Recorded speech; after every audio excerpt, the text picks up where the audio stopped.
iPods, iPhones, laptops, Blackberries. Losing your backpack is more expensive than it used to be, and the chance of it getting stolen is on the rise as well. Joining us this morning with some tips for securing your high-tech tools, security expert Robert Siciliano. Robert, great to see you again. Good morning. Thanks for coming in. How widespread a problem are we talking about here? Well, it's a problem when you are investing $300 to $3,000 on iPods and laptops and calculators and other tools.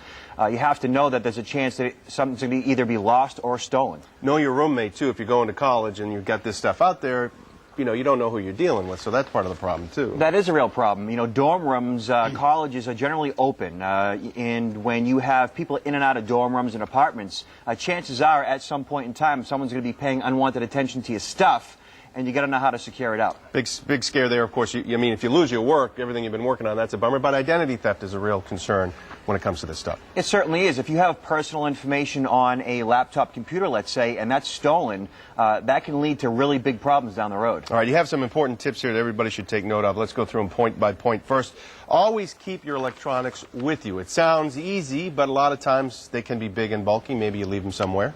Well, even as a professional, I'm in hotels a lot, but when I leave that hotel, I take that stuff with me. Same thing in your dorm room or in a classroom. Put it in a backpack, take it with you instead of leaving it in the dorm or leaving it in the classroom. And to help solve any potential problems in the dorm, you suggest perhaps getting a safe for your dorm. Absolutely. You know, in my own home, I have a safe, so I would recommend in a dorm room, invest in a safe bolted to the floor, something that's difficult to carry around, so that if your roommate, let's say, is having people in there, stuff's not going to be stolen. And don't share the combination. Oh, absolutely not. Your roommate would say, "Don't you trust me?" And say, "In fact, no, I don't. Thank you very much."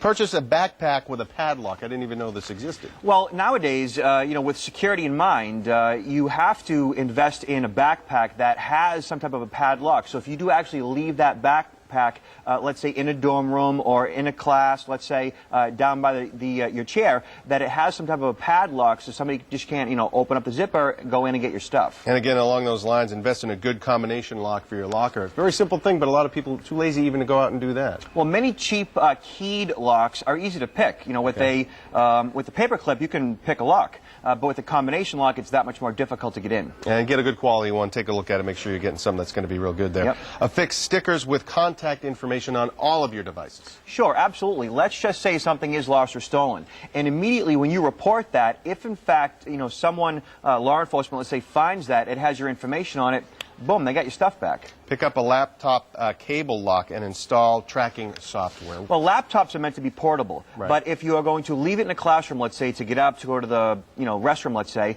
you have a cable lock that locks it to the desk, and also have tracking software installed in that laptop. So in the event that that laptop is lost or stolen, tracking software will be able to locate where that laptop is anywhere in the world connected to the internet. All right. And install virus protection and keep it updated. Well, nowadays, with identity theft such a major issue, not having some type of virus protection on your PC, laptop, really is just irresponsible. Have some type of a security software installed so that in the event that, you're on the web, that you can't download and install some type of a virus. And you see the thing pop up, your virus protection is out of date. Don't ignore it. Yeah, don't ignore it. Pay for that licensing fee. There's also free products out there that you can install as well. Make sure your PCs are up to date with all of their security softwares. And if somebody has a problem, something is stolen, what is the first step they need to take to go ahead and try to get that back? Well, in the event that something is stolen, immediately call law enforcement, whether it's campus police, local law enforcement, principal, whatever the case is, so that you can begin the process of getting your stuff back. But it all really boils down to prevention, and if you, invest in the variety of different tools that are out there to prevent your stuff from being stolen in the first place, that's really the best case scenario. Knowing that these things can happen, that thieves have their eye out on you at all times. There always has been, is, and always will be this criminal element out there. Know that there is a chance stuff can be stolen. All right, so take the right precautions and also use a little common sense and you should be okay. More information, you can visit Robert's website, idtheftsecurity.com. Thank you. Appreciate it. Robert, as always, great information. We appreciate you stopping by.